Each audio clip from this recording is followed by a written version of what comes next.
ಓಂ ಶಾಂತಿ. ಇಂದು ಪ್ರಾತಃ ಮುರುಳಿ ದಿನಾಂಕ ಸೆಪ್ಟೆಂಬರ್ 3, 2025. ಮಧುರ ಮಕ್ಕಳೇ, ನಿಮಗೆ ಸತ್ಯವಾದ ಯಾತ್ರೆಯನ್ನು ಕಲಿಸಲು ಸತ್ಯ ಮಾರ್ಗದರ್ಶಕನು ಬಂದಿದ್ದಾರೆ. ನಿಮ್ಮ ಯಾತ್ರೆಯಲ್ಲಿ ಮುಖ್ಯವಾದುದು ಪವಿತ್ರತೆಯಾಗಿದೆ. ನೆನಪು ಮಾಡಿ ಮತ್ತು ಪವಿತ್ರರಾಗಿ. ಪ್ರಶ್ನೆ: ನೀವು ಮೆಸೆಂಜರ್ ಹಾಗೂ ಪೈಗಂಬರ್ನ ಮಕ್ಕಳು ಯಾವ ಒಂದು ಮಾತನ್ನು ಬಿಟ್ಟು ಮತ್ಯಾವುದೇ ಮಾತಿನಲ್ಲಿ ವಾದವಿವಾದ ಮಾಡಬಾರದು?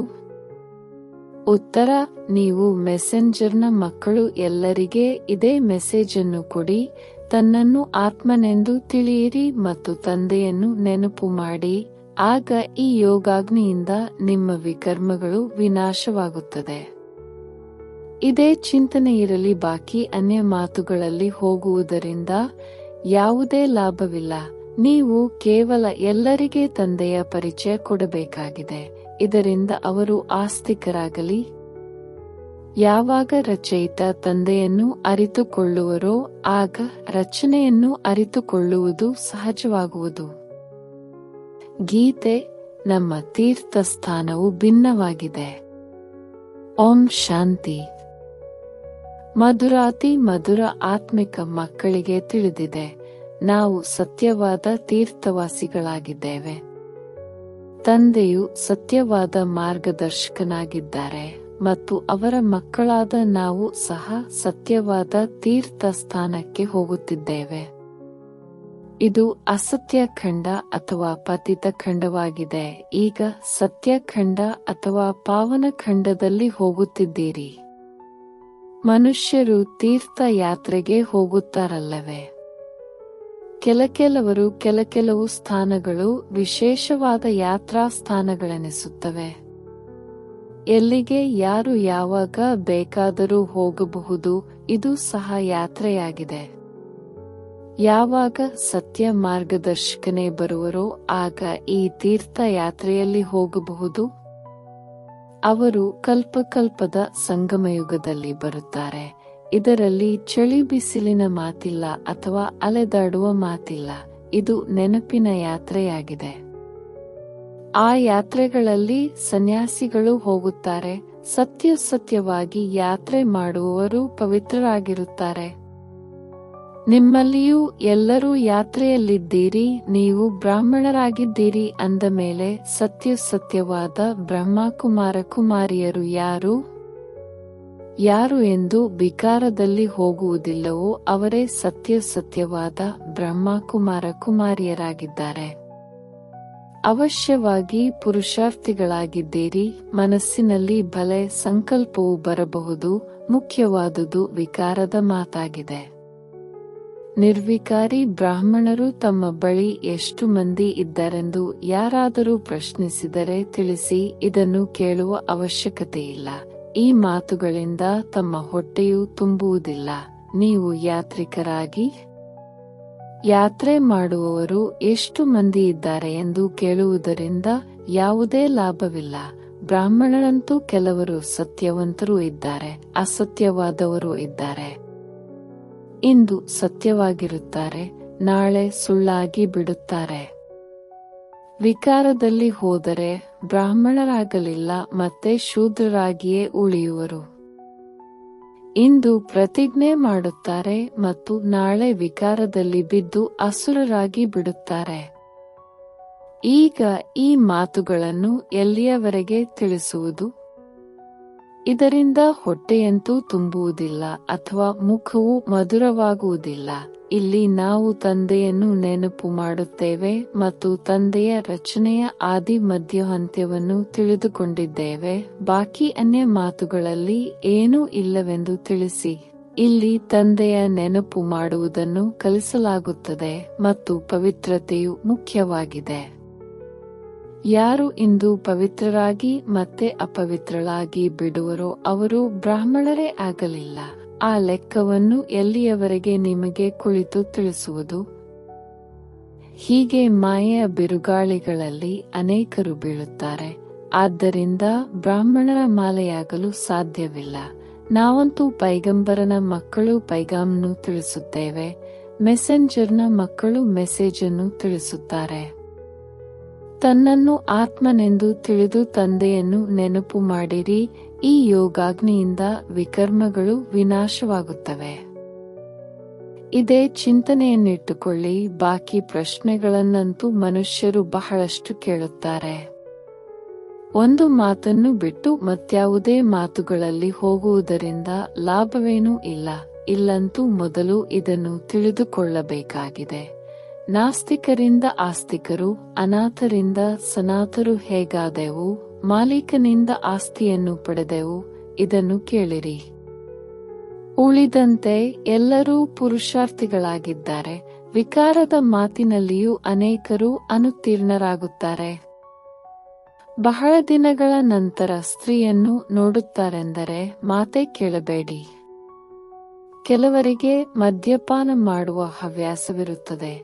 ತೀರ್ಥ ಸ್ಥಾನಗಳಿಗೆ ಹೋಗುತ್ತಾರೆಂದರೆ ಮದ್ಯಪಾನ ಅಥವಾ ಯಾರಿಗೆ ಧೂಮಪಾನ ಮಾಡುವ ಹವ್ಯಾಸವಿರುವುದೋ ಅವರಿಗೆ ಅದು ಇಲ್ಲದೆ ಇರಲು ಸಾಧ್ಯವಾಗುವುದಿಲ್ಲ. ಮುಚ್ಚಿಟ್ಟುಕೊಂಡು ಸೇವಿಸುತ್ತಾರೆ. ಏನು ಮಾಡಲು ಸಾಧ್ಯ? ಬಹಳ ಮಕ್ಕಳು ಸತ್ಯವನ್ನೇ ಹೇಳುವುದಿಲ್ಲ, ಮುಚ್ಚಿಡುತ್ತಲೇ ಇರುತ್ತಾರೆ. ತಂದೆಯು ಮಕ್ಕಳಿಗೆ ಹೇಗೆ ಯುಕ್ತಿಯಿಂದ ಉತ್ತರ ಕೊಡಬೇಕೆಂದು ಯುಕ್ತಿಗಳನ್ನು ತಿಳಿಸುತ್ತಾರೆ. ಒಬ್ಬ ತಂದೆಯ ಪರಿಚಯವನ್ನೇ ಕೊಡಬೇಕಾಗಿದೆ. ಇದರಿಂದಲೇ ಮನುಷ್ಯರು ಆಸ್ತಿಕರಾಗುವರು. ಎಲ್ಲಿಯವರೆಗೆ ಮೊದಲು ತಂದೆಯನ್ನು ಅರಿತುಕೊಳ್ಳುವುದಿಲ್ಲವೋ ಅಲ್ಲಿಯವರೆಗೆ ಯಾವುದೇ ಪ್ರಶ್ನೆಯನ್ನು ಕೇಳುವುದು ಸಹ ವ್ಯರ್ಥವಾಗಿದೆ. ಹೀಗೆ ಅನೇಕರು ಬರುತ್ತಾರೆ, ಏನನ್ನೂ ತಿಳಿದುಕೊಳ್ಳುವುದಿಲ್ಲ, ಕೇವಲ ಕೇಳುತ್ತಿರುತ್ತಾರೆ, ಲಾಭವೇನೂ ಇಲ್ಲ. ಬಾಬಾ 1000 2000 ಮಂದಿ ಬಂದರೂ ಅವರಿಂದ ಒಬ್ಬಿಬ್ಬರು ತಿಳಿದುಕೊಳ್ಳಲು ಬರುತ್ತಿದ್ದಾರೆ. ಇಂತಿಂತಹ ದೊಡ್ಡ ವ್ಯಕ್ತಿಗಳು ಬರುತ್ತಾರೆ ಎಂದು ತಂದೆಗೆ ಬರೆಯುತ್ತಾರೆ. ಆದರೆ ನಾನು ತಿಳಿದುಕೊಳ್ಳುತ್ತೇನೆ, ಅವರಿಗೆ ಯಾವ ಪರಿಚಯ ಸಿಗಬೇಕೋ ಅದು ಸಿಕ್ಕಿಲ್ಲ. ಪೂರ್ಣ ಪರಿಚಯ ಸಿಕ್ಕಿದರೆ ಇವರು ಸರಿಯಾಗಿ ಹೇಳುತ್ತಾರೆ, ನಾವಾತ್ಮಗಳ ತಂದೆಯು ಪರಮಪಿತ ಪರಮಾತ್ಮನಾಗಿದ್ದಾರೆ, ಅವರು ನಮಗೆ ಓದಿಸುತ್ತಾರೆ ಎಂಬುದನ್ನು ಅರಿತುಕೊಳ್ಳುವರು. ತಂದೆಯು ತಿಳಿಸುತ್ತಾರೆ, ತನ್ನನ್ನು ಆತ್ಮನೆಂದು ತಿಳಿದು ನನ್ನನ್ನು ನೆನಪು ಮಾಡಿ ಈ ಅಂತಿಮ ಜನ್ಮದಲ್ಲಿ ಪವಿತ್ರರಾಗಿ. ಯಾರು ಪವಿತ್ರರಾಗಿರುವುದಿಲ್ಲವೋ ಅವರು ಬ್ರಾಹ್ಮಣರಲ್ಲ, ಶೂದ್ರರಾಗಿದ್ದಾರೆ. ಯುದ್ಧದ ಮೈದಾನವಾಗಿದೆ. ವೃಕ್ಷವು ವೃದ್ಧಿಯಾಗುತ್ತಾ ಹೋದಂತೆ ಬಿರುಗಾಳಿಗಳು ಬರುತ್ತವೆ, ಬಹಳ ಎಲೆಗಳು ಬೀಳುತ್ತಿರುತ್ತವೆ. ಸತ್ಯ ಬ್ರಾಹ್ಮಣರು ಯಾರು ಎಂಬುದನ್ನು ಕುಳಿತು ಎಣಿಸುವವರು ಯಾರು? ಯಾರು ಎಂದು ಶೂದ್ರರಾಗುವುದಿಲ್ಲವೋ, ಸ್ವಲ್ಪವೂ ದೃಷ್ಟಿಯು ಕೆಡುವುದಿಲ್ಲವೋ ಅವರೇ ಸತ್ಯ ಬ್ರಾಹ್ಮಣರು. ಅಂತಿಮದಲ್ಲಿ ಕರ್ಮಾತೀತ ಸ್ಥಿತಿಯಾಗುತ್ತದೆ. ಇದು ಉನ್ನತ ಗುರಿಯಾಗಿದೆ. ಮನಸ್ಸಿನಲ್ಲಿ ಸಂಕಲ್ಪವು ಬರುತ್ತದೆ, ಆ ಸ್ಥಿತಿಯು ಅಂತಿಮದಲ್ಲಿಯೇ ಆಗುವುದು. ಈ ಸಮಯದಲ್ಲಿ ಯಾರೊಬ್ಬರಿಗೂ ಆ ಸ್ಥಿತಿಯು ಬಂದಿಲ್ಲ. ಈ ಸಮಯದಲ್ಲಿ ಎಲ್ಲರೂ ಪುರುಷಾರ್ಥಿಗಳಾಗಿದ್ದಾರೆ. ಏರಿಳಿತವಾಗುತ್ತಿರುತ್ತದೆ. ಮುಖ್ಯವಾಗಿ ಕಣ್ಣುಗಳ ಮಾತಾಗಿದೆ. ನಾವಾತ್ಮರಾಗಿದ್ದೇವೆ. ಈ ಶರೀರದ ಮೂಲಕ ಪಾತ್ರವನ್ನಭಿನಯಿಸುತ್ತೇವೆ. ಇದು ಪಕ್ಕಾ ಅಭ್ಯಾಸವಿರಬೇಕು. ಎಲ್ಲಿಯವರೆಗೆ ರಾವಣ ರಾಜ್ಯವಿರುವುದೋ ಅಲ್ಲಿಯವರೆಗೆ ಯುದ್ಧವು ನಡೆಯುತ್ತಿರುವುದು. ಕೊನೆಯಲ್ಲಿಯೇ ಕರ್ಮಾತೀತ ಸ್ಥಿತಿಯಾಗುತ್ತದೆ. ಮುಂದೆ ಹೋದಂತೆ ನಿಮಗೆ ಎಲ್ಲವೂ ಭಾಸವಾಗುತ್ತದೆ. ತಿಳಿದುಕೊಳ್ಳುತ್ತಾ ಹೋಗುತ್ತೀರಿ. ವೃಕ್ಷವು ಬಹಳ ಚಿಕ್ಕದಾಗಿದೆ. ಬಿರುಗಾಳಿಗಳು ಬರುತ್ತವೆ, ಎಲೆಗಳು ಬಿದ್ದು ಹೋಗುತ್ತವೆ.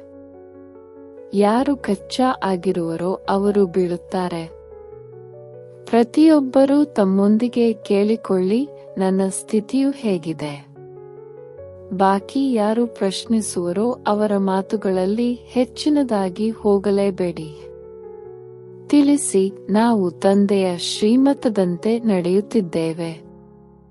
ಆ ಬೇಹದ್ದಿನ ತಂದೆಯು ಬಂದು ಬೇಹದ್ದಿನ ಸುಖವನ್ನು ಕೊಡುತ್ತಾರೆ ಅಥವಾ ಹೊಸ ಪ್ರಪಂಚದ ಸ್ಥಾಪನೆ ಮಾಡುತ್ತಾರೆ. ಅಲ್ಲಿ ಸುಖವೇ ಇರುತ್ತದೆ. ಎಲ್ಲಿ ಮನುಷ್ಯರಿರುವರೋ ಅದಕ್ಕೆ ಪ್ರಪಂಚವೆಂದು ಹೇಳಲಾಗುತ್ತದೆ. ನಿರಾಕಾರಿ ಪ್ರಪಂಚದಲ್ಲಿ ಆತ್ಮಗಳಿದ್ದಾರಲ್ಲವೇ? ಆತ್ಮ ಬಿಂದು ಹೇಗೆ ಎಂಬುದು ಯಾರ ಬುದ್ಧಿಯಲ್ಲಿಯೂ ಇಲ್ಲ. ಇದನ್ನು ಮೊದಲು ಹೊಸಬರಿಗೆ ತಿಳಿಸಬಾರದು. ಮೊಟ್ಟ ಮೊದಲಿಗೆ ತಿಳಿಸಿ, ಬೇಹದ್ದಿನ ತಂದೆಯು ಬೇಹದ್ದಿನ ಆಸ್ತಿಯನ್ನು ಕೊಡುತ್ತಾರೆ. ಭಾರತವು ಪಾವನವಾಗಿತ್ತು, ಈಗ ಪತಿತವಾಗಿದೆ. ಕಲಿಯುಗದ ನಂತರ ಮತ್ತೆ ಸತ್ಯಯುಗವು ಬರುತ್ತದೆ. ಇದನ್ನು ನೀವು ಬಿಕೆಗಳ ವಿನಃ ಮತ್ಯಾರೂ ತಿಳಿಸಲು ಸಾಧ್ಯವಿಲ್ಲ. ಇದು ಹೊಸ ರಚನೆಯಾಗಿದೆ. ತಂದೆಯು ಓದಿಸುತ್ತಿದ್ದಾರೆ. ಈ ತಿಳುವಳಿಕೆಯು ಬುದ್ಧಿಯಲ್ಲಿರಲಿ. ಇದೇನು ಕಷ್ಟದ ಮಾತಲ್ಲ, ಆದರೆ ಮಾಯೆಯು ಮರೆಸುತ್ತದೆ, ವಿಕರ್ಮಗಳನ್ನು ಮಾಡಿಸುತ್ತದೆ. ಅರ್ಧ ಕಲ್ಪದಿಂದ ವಿಕರ್ಮ ಮಾಡುವ ಹವ್ಯಾಸವಾಗಿ ಬಿಟ್ಟಿದೆ. ಈಗ ಅವೆಲ್ಲ ಆಸುರಿ ಹವ್ಯಾಸಗಳನ್ನು ಕಳೆಯಬೇಕಾಗಿದೆ. ಈ ತಂದೆಯು ಬ್ರಹ್ಮ ಹೇಳುತ್ತಾರೆ, ಎಲ್ಲರೂ ಪುರುಷಾರ್ಥಿಗಳಾಗಿದ್ದಾರೆ. ಕರ್ಮಾತೀತ ಸ್ಥಿತಿಯನ್ನು ಹೊಂದುವುದರಲ್ಲಿ ಬಹಳ ಸಮಯ ಹಿಡಿಸುತ್ತದೆ. ಬ್ರಾಹ್ಮಣರೆಂದು ವಿಕಾರದಲ್ಲಿ ಹೋಗುವುದಿಲ್ಲ. ಯುದ್ಧದ ಮೈದಾನದಲ್ಲಿ ನಡೆಯುತ್ತಾ ಸೋಲನ್ನನುಭವಿಸುತ್ತಾರೆ. ಈ ಪ್ರಶ್ನೆಗಳಿಂದ ಯಾವುದೇ ಲಾಭವಿಲ್ಲ. ಮೊದಲು ತಮ್ಮ ತಂದೆಯನ್ನು ನೆನಪು ಮಾಡಿ. ನಮಗೆ ಶಿವ ತಂದೆಯು ಕಲ್ಪದ ಹಿಂದಿನ ತರಹ ಆದೇಶ ನೀಡಿದ್ದಾರೆ. ತನ್ನನ್ನು ಆತ್ಮವೆಂದು ತಿಳಿದು ನನ್ನನ್ನು ನೆನಪು ಮಾಡಿ. ಇದು ಅದೇ ಯುದ್ಧವಾಗಿದೆ. ತಂದೆಯು ಒಬ್ಬರೇ ಆಗಿದ್ದಾರೆ. ಕೃಷ್ಣನಿಗೆ ತಂದೆ ಎಂದು ಹೇಳುವುದಿಲ್ಲ, ಆದರೆ ಕೃಷ್ಣನ ಹೆಸರನ್ನು ಹಾಕಿದ್ದಾರೆ. ತಪ್ಪನ್ನು ಸರಿಪಡಿಸುವವರು ತಂದೆಯಾಗಿದ್ದಾರೆ. ಆದ್ದರಿಂದಲೇ ಅವರಿಗೆ ಸತ್ಯವೆಂದು ಹೇಳಲಾಗುತ್ತದೆಯಲ್ಲವೇ? ಈ ಸಮಯದಲ್ಲಿ ನೀವು ಮಕ್ಕಳೇ ಇಡೀ ಸೃಷ್ಟಿಯ ರಹಸ್ಯವನ್ನು ತಿಳಿದುಕೊಂಡಿದ್ದೀರಿ. ಸತ್ಯಯುಗದಲ್ಲಿ ದೈವಿ ರಾಜಧಾನಿ ಇರುತ್ತದೆ, ಮತ್ತೆ ರಾವಣ ರಾಜ್ಯದಲ್ಲಿ ಆಸುರಿ ರಾಜ್ಯವಿದೆ. ಇದು ಪುರುಷೋತ್ತಮ ಸಂಗಮಯುಗವೆಂದು ಸಂಗಮಯುಗವನ್ನು ಸ್ಪಷ್ಟ ಮಾಡಿ ತೋರಿಸಬೇಕಾಗಿದೆ. ಅತ್ತ ಕಡೆ ದೇವತೆಗಳು, ಈ ಕಡೆ ಅಸುರರು. ಬಾಕಿ ಅಸುರರ ದೇವತೆಗಳ ಯುದ್ಧವಾಗಲಿಲ್ಲ. ವಾಸ್ತವದಲ್ಲಿ ವಿಕಾರಗಳೊಂದಿಗೆ ನೀವು ಬ್ರಾಹ್ಮಣರ ಯುದ್ಧವಾಗಿದೆ. ಇದಕ್ಕೂ ಯುದ್ಧವೆಂದು ಹೇಳುವುದಿಲ್ಲ. ಎಲ್ಲದಕ್ಕಿಂತ ದೊಡ್ಡದು ಕಾಮ ವಿಕಾರವಾಗಿದೆ. ಇದು ಮಹಾಶತ್ರುವಾಗಿದೆ. ಇದರ ಮೇಲೆ ಜಯ ಗಳಿಸುವುದರಿಂದಲೇ ನೀವು ಜಗಜ್ಜೀತರಾಗುತ್ತೀರಿ. ಈ ವಿಷಯ ವಿಕಾರಕ್ಕಾಗಿಯೇ ಬಹಳ ಪೆಟ್ಟನ್ನು ತಿನ್ನುತ್ತಾರೆ. ಅನೇಕ ಪ್ರಕಾರದ ವಿಘ್ನಗಳು ಬರುತ್ತದೆ. ಮೂಲ ಮಾತು ಪವಿತ್ರತೆಯದಾಗಿದೆ. ಪುರುಷಾರ್ಥ ಮಾಡುತ್ತಾ ಬಿರುಗಾಳಿಗಳು ಬರುತ್ತಾ ನಿಮಗೆ ಜಯವಾಗಿ ಬಿಡುವುದು. ಮಾಯೆಯು ಸುಸ್ತಾಗಿ ಬಿಡುತ್ತದೆ. ಮಲ್ಲ ಯುದ್ಧದಲ್ಲಿ ಯಾರು ಶಕ್ತಿಶಾಲಿಗಳಾಗಿರುವರೋ ಅವರು ಬಹು ಬೇಗನೆ ಹೋರಾಡುತ್ತಾರೆ. ಅವರ ಕರ್ತವ್ಯವೇ ಆಗಿದೆ ಚೆನ್ನಾಗಿ ಹೊಡೆದಾಡಿ ಜಯ ಗಳಿಸುವುದು. ಶಕ್ತಿಶಾಲಿಗಳ ಹೆಸರು ಪ್ರಖ್ಯಾತವಾಗುತ್ತದೆ, ಬಹುಮಾನವೂ ಸಿಗುತ್ತದೆ. ನಿಮ್ಮದು ಇದು ಗುಪ್ತ ಮಾತಾಗಿದೆ. ನೀವು ತಿಳಿದುಕೊಂಡಿದ್ದೀರಿ, ನಾವಾತ್ಮಗಳು ಪವಿತ್ರರಾಗಿದ್ದೆವು, ಈಗ ಅಪವಿತ್ರರಾಗಿದ್ದೇವೆ, ಪುನಃ ಪವಿತ್ರರಾಗಬೇಕಾಗಿದೆ. ಇದೇ ಸಂದೇಶವನ್ನು ಎಲ್ಲರಿಗೂ ಕೊಡಬೇಕಾಗಿದೆ. ಮತ್ತು ಯಾರಾದರೂ ಪ್ರಶ್ನಿಸಿದರೆ ನೀವು ಈ ಮಾತುಗಳಲ್ಲಿ ಹೋಗಲೇಬಾರದು. ನಿಮ್ಮದು ಆತ್ಮಿಕ ಸೇವೆಯಾಗಿದೆ. ನಾವಾತ್ಮಗಳಲ್ಲಿ ತಂದೆಯು ಜ್ಞಾನವನ್ನು ತುಂಬಿದ್ದರು, ನಂತರದಲ್ಲಿ ಪ್ರಾರಬ್ಧವನ್ನು ಪಡೆದೆವು, ಜ್ಞಾನವು ಸಮಾಪ್ತಿಯಾಯಿತು. ಈಗ ಮತ್ತೆ ತಂದೆಯು ಜ್ಞಾನವನ್ನು ತುಂಬುತ್ತಿದ್ದಾರೆ ಅಂದಾಗ ನಶೆಯಲ್ಲಿರಿ. ತಿಳಿಸಿ, ತಂದೆಯ ಸಂದೇಶ ಕೊಡುತ್ತೇವೆ. ತಂದೆಯನ್ನು ನೆನಪು ಮಾಡುವುದರಿಂದ ನಿಮ್ಮ ಕಲ್ಯಾಣವಾಗುವುದು. ನಿಮ್ಮದು ಈ ಆತ್ಮಿಕ ವ್ಯವಹಾರವಾಗಿದೆ. ಮೊಟ್ಟ ಮೊದಲ ಮಾತೇನೆಂದರೆ ತಂದೆಯನ್ನು ಅರಿತುಕೊಳ್ಳುವುದು. ತಂದೆಯೇ ಜ್ಞಾನ ಸಾಗರನಾಗಿದ್ದಾರೆ. ಅವರು ಪುಸ್ತಕವನ್ನಿಡಿದು ತಿಳಿಸುವುದಿಲ್ಲ, ಅಲ್ಲಿ ಯಾರು ಡಾಕ್ಟರ್ ಆಫ್ ಫಿಲಾಸಫಿ ಇತ್ಯಾದಿ ಆಗುತ್ತಾರೆಯೋ ಅವರು ಪುಸ್ತಕಗಳನ್ನು ಓದುತ್ತಾರೆ.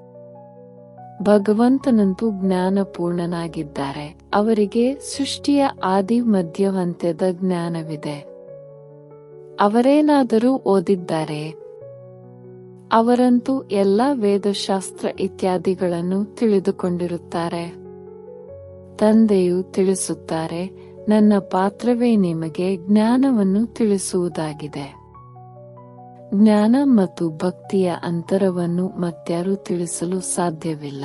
ಇದು ಜ್ಞಾನದ ವಿದ್ಯೆಯಾಗಿದೆ. ಭಕ್ತಿಗೆ ಜ್ಞಾನವೆಂದು ಹೇಳಲಾಗುವುದಿಲ್ಲ. ಸರ್ವರ ಸದ್ಗತಿದಾತನು ಒಬ್ಬರೇ ತಂದೆಯಾಗಿದ್ದಾರೆ. ವಿಶ್ವದ ಇತಿಹಾಸವು ಅವಶ್ಯವಾಗಿ ಪುನರಾವರ್ತನೆಯಾಗುವುದು. ಹಳೆಯ ಪ್ರಪಂಚದ ನಂತರ ಮತ್ತೆ ಹೊಸ ಪ್ರಪಂಚವು ಖಂಡಿತವಾಗಿ ಬರಲಿದೆ. ನೀವು ಮಕ್ಕಳು ತಿಳಿದುಕೊಂಡಿದ್ದೀರಿ. ತಂದೆಯು ನಮಗೆ ಪುನಃ ಓದಿಸುತ್ತಿದ್ದಾರೆ. ನನ್ನನ್ನು ನೆನಪು ಮಾಡಿ ಎಂದು ಹೇಳುತ್ತಾರೆ. ಇದರ ಮೇಲೆ ಒತ್ತು ಕೊಟ್ಟು ಹೇಳುತ್ತಾರೆ, ಏಕೆಂದರೆ ತಂದೆಗೆ ಗೊತ್ತಿದೆ. ಅನೇಕ ಒಳ್ಳೊಳ್ಳೆಯ ಹೆಸರುವಾಸಿಯಾದ ಮಕ್ಕಳು ಸಹ ಈ ನೆನಪಿನ ಯಾತ್ರೆಯಲ್ಲಿ ಬಹಳ ನಿರ್ಬಲರಾಗಿದ್ದಾರೆ. ಮತ್ತು ಯಾರು ಹೆಸರುವಾಸಿಯಲ್ಲವೋ, ಬಂಧನದಲ್ಲಿದ್ದಾರೆಯೋ, ಬಡವರಾಗಿದ್ದಾರೆಯೋ ಅವರು ಬಹಳ ಚೆನ್ನಾಗಿ ನೆನಪಿನ ಯಾತ್ರೆಯಲ್ಲಿರುತ್ತಾರೆ. ಪ್ರತಿಯೊಬ್ಬರೂ ತಮ್ಮ ಹೃದಯದಿಂದ ಕೇಳಿಕೊಳ್ಳಿ, ನಾನು ತಂದೆಯನ್ನು ಎಷ್ಟು ಸಮಯ ನೆನಪು ಮಾಡುತ್ತೇನೆ? ತಂದೆಯು ತಿಳಿಸುತ್ತಾರೆ, ಮಕ್ಕಳೇ, ಎಷ್ಟು ಸಾಧ್ಯವೋ ಅಷ್ಟು ನನ್ನನ್ನು ನೆನಪು ಮಾಡಿ. ಆಂತರಿಕವಾಗಿ ಬಹಳ ಹರ್ಷಿತರಾಗಿರಿ.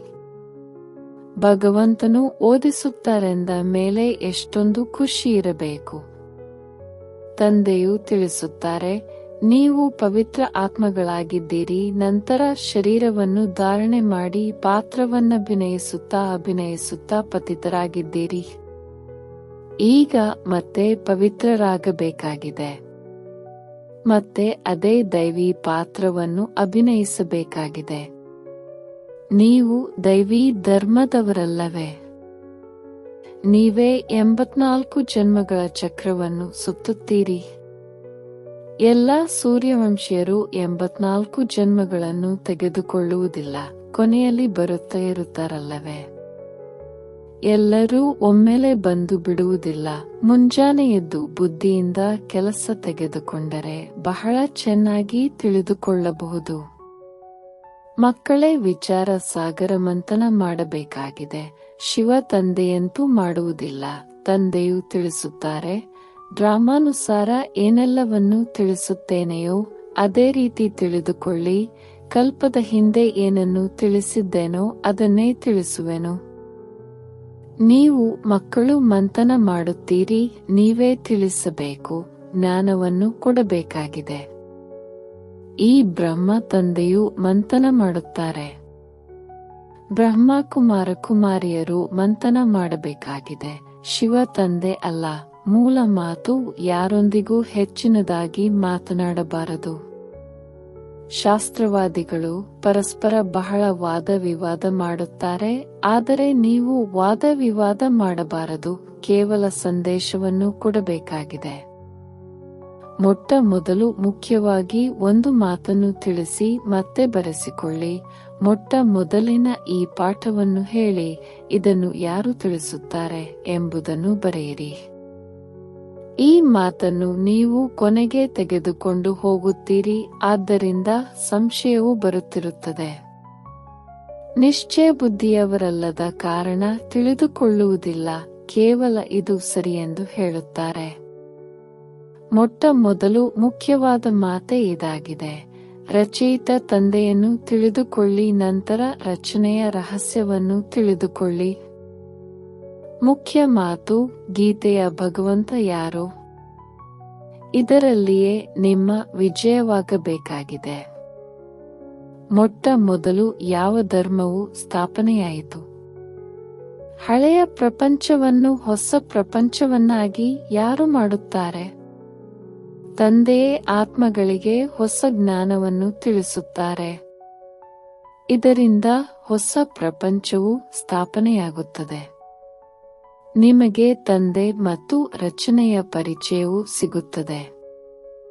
ಮೊಟ್ಟ ಮೊದಲಿಗೆ ತಂದೆಯ ಪರಿಚಯವನ್ನು ಪಕ್ಕಾ ಮಾಡಿಸಿ ನಂತರ ಆಸ್ತಿಯೂ ಇದ್ದೇ ಇದೆ. ತಂದೆಯಿಂದಲೇ ಆಸ್ತಿಯೂ ಸಿಗುತ್ತದೆ. ತಂದೆಯನ್ನು ಅರಿತುಕೊಂಡರೆ ಆಸ್ತಿಗೆ ಹಕ್ಕುದಾರರಾದರು. ಮಗು ಜನ್ಮ ಪಡೆಯಿತೆಂದರೆ ತಂದೆ ತಾಯಿಯನ್ನು ನೋಡಿದ ತಕ್ಷಣ ಪಕ್ಕವಾಗಿ ಬಿಡುತ್ತದೆ. ತಂದೆ ತಾಯಿಯ ವಿನಾ ಯಾರ ಬಳಿಯೂ ಹೋಗುವುದೇ ಇಲ್ಲ. ತಾಯಿಯಿಂದ ಹಾಲು ಸಿಗುತ್ತದೆ. ಇಲ್ಲಿಯೂ ಜ್ಞಾನದ ಹಾಲು ಸಿಗುತ್ತದೆ. ಇವರು ಮಾತಾಪಿತರಲ್ಲವೇ? ಬಹಳ ಗುಹ್ಯ ಮಾತುಗಳನ್ನು ತಿಳಿಸುತ್ತಾರೆ. ಈ ಮಾತುಗಳನ್ನು ತಕ್ಷಣ ಯಾರೂ ತಿಳಿದುಕೊಳ್ಳಲು ಸಾಧ್ಯವಿಲ್ಲ. ಒಳ್ಳೆಯದು. ಮಧುರಾತಿ ಮಧುರ ಅಗಲಿ ಹೋಗಿ ಮರಳಿ ಸಿಕ್ಕಿರುವ ಮಕ್ಕಳ ಪ್ರತಿ ಮಾತಾಪಿತಾ ಬಾಪ್ದಾದರವರ ನೆನಪು, ಪ್ರೀತಿ ಹಾಗೂ ಸುಪ್ರಭಾತ. ಆತ್ಮಿಕ ಮಕ್ಕಳಿಗೆ ಆತ್ಮಿಕ ತಂದೆಯ ನಮಸ್ತೆ. ಧಾರಣೆಗಾಗಿ ಮುಖ್ಯ ಸಾರ. ಸತ್ಯ ಪವಿತ್ರ ಬ್ರಾಹ್ಮಣರಾಗಬೇಕಾಗಿದೆ ಎಂದು ಶೂದ್ರ ಪತಿತರಾಗುವ ಸಂಕಲ್ಪವು ಮನಸ್ಸಿನಲ್ಲಿಯೂ ಬರಬಾರದು. ಸ್ವಲ್ಪವೂ ದೃಷ್ಟಿಯೂ ಕೆಡಬಾರದು. ಇಂತಹ ಸ್ಥಿತಿಯನ್ನು ಮಾಡಿಕೊಳ್ಳಬೇಕಾಗಿದೆ. ತಂದೆಯು ಏನನ್ನು ಓದಿಸುತ್ತಾರೆಯೋ ಆ ತಿಳುವಳಿಕೆಯನ್ನು ಬುದ್ಧಿಯಲ್ಲಿಟ್ಟುಕೊಳ್ಳಬೇಕಾಗಿದೆ. ವಿಕರ್ಮ ಮಾಡುವ ಯಾವ ಆಸುರಿ ಹವ್ಯಾಸಗಳಿವೆಯೋ ಅವನ್ನು ಕಳೆಯಬೇಕಾಗಿದೆ. ಪುರುಷಾರ್ಥ ಮಾಡುತ್ತಾ ಮಾಡುತ್ತಾ ಸಂಪೂರ್ಣ ಪವಿತ್ರತೆಯ ಉನ್ನತ ಗುರಿಯನ್ನು ಪ್ರಾಪ್ತಿ ಮಾಡಿಕೊಳ್ಳಬೇಕಾಗಿದೆ. ವರದಾನ. ಕಾರಣವನ್ನು ನಿವಾರಣೆ ಮಾಡಿ ಚಿಂತೆ ಮತ್ತು ಭಯದಿಂದ ಮುಕ್ತರಾಗಿರುವಂತಹ ಮಾಸ್ಟರ್ ಸರ್ವಶಕ್ತಿವಾನ್ ಭವ. ವರ್ತಮಾನ ಸಮಯ ಅಲ್ಪ ಕಾಲದ ಸುಖದ ಜೊತೆ ಚಿಂತೆ ಮತ್ತು ಭಯವಂತೂ ಇದ್ದೇ ಇದೆ. ಎಲ್ಲಿ ಚಿಂತೆ ಇದೆ ಅಲ್ಲಿ ನೆಮ್ಮದಿ ಇರಲು ಸಾಧ್ಯವಿಲ್ಲ. ಎಲ್ಲಿ ಭಯವಿದೆ ಅಲ್ಲಿ ಶಾಂತಿ ಇರಲು ಸಾಧ್ಯವಿಲ್ಲ. ಆದ್ದರಿಂದ ಸುಖದ ಜೊತೆ ಇಲ್ಲಿ ದುಃಖ ಅಶಾಂತಿಯ ಕಾರಣವೂ ಸಹ ಇದ್ದೇ ಇದೆ. ಆದರೆ ತಾವು ಸರ್ವಶಕ್ತಿಗಳ ಖಜಾನೆಯಿಂದ ಸಂಪನ್ನ ಮಾಸ್ಟರ್ ಸರ್ವಶಕ್ತಿವಾನ್ ಮಕ್ಕಳು ದುಃಖದ ಕಾರಣವನ್ನು ನಿವಾರಣೆ ಮಾಡುವವರಾಗಿರುವಿರಿ. ಎಲ್ಲಾ ಸಮಸ್ಯೆಯ ಸಮಾಧಾನ ಮಾಡುವಂತಹ ಸಮಾಧಾನ ಸ್ವರೂಪರಾಗಿರುವಿರಿ. ಆದ್ದರಿಂದ ಚಿಂತೆ ಮತ್ತು ಭಯದಿಂದ ಮುಕ್ತರಾಗಿರುವಿರಿ. ಯಾವುದೇ ಸಮಸ್ಯೆ ನಿಮ್ಮ ಮುಂದೆ ಆಟವಾಡಲು ಬರುವುದೇ ವಿನಃ ನಿಮ್ಮನ್ನು ಭಯಬೀಳಿಸಲು ಅಲ್ಲ. ಸ್ಲೋಗನ್. ತಮ್ಮ ವೃತ್ತಿಯನ್ನು ಶ್ರೇಷ್ಠ ಮಾಡಿಕೊಳ್ಳಿ, ಆಗ ತಮ್ಮ ಪ್ರವೃತ್ತಿ ಸ್ವತಃ ಶ್ರೇಷ್ಠವಾಗಿ ಬಿಡುವುದು. ಅವ್ಯಕ್ತ ಸೂಚನೆ. ಈಗ ಲಗನ್ನಿನ ಪ್ರೀತಿಯ ಅಗ್ನಿಯನ್ನು ಪ್ರಜ್ವಲಿತಗೊಳಿಸಿ ಯೋಗವನ್ನು ಜ್ವಾಲಾರೂಪವನ್ನಾಗಿ ಮಾಡಿ. ಸಮಯ ಪ್ರಮಾಣ. ಈಗ ಸರ್ವ ಬ್ರಾಹ್ಮಣ ಆತ್ಮರನ್ನು ಸಮೀಪ ತರುತ್ತಾ ಜ್ವಾಲಾ ಸ್ವರೂಪದ ವಾಯುಮಂಡಲವನ್ನು ತಯಾರಿ ಮಾಡುವ ಸೇವೆಯನ್ನು ಮಾಡಿರಿ. ಅದಕ್ಕಾಗಿ ಬಟ್ಟಿಗಳನ್ನು ಮಾಡಿರಿ ಅಥವಾ ಪರಸ್ಪರದಲ್ಲಿ ಸಂಘಟಿತರಾಗಿ ಆತ್ಮಿಕ ವಾರ್ತಾಲಾಪ ಮಾಡಿ. ಆದರೆ ಜ್ವಾಲಾ ಸ್ವರೂಪದ ಅನುಭವ ಮಾಡಿ ಮತ್ತು ಮಾಡಿಸಿ. ಈ ಸೇವೆಯಲ್ಲಿ ತೊಡಗಿ. ಆಗ ಚಿಕ್ಕ ಚಿಕ್ಕ ಮಾತುಗಳು ಸಹಜವಾಗಿ ಪರಿವರ್ತನೆಯಾಗುತ್ತವೆ. ಓಂ ಶಾಂತಿ. ನಿಮಗೆ ಇಷ್ಟವಾದರೆ ದಯವಿಟ್ಟು ಚಾನೆಲ್ ಸಬ್ಸ್ಕ್ರೈಬ್ ಮಾಡಿ. ಓಂ ಶಾಂತಿ.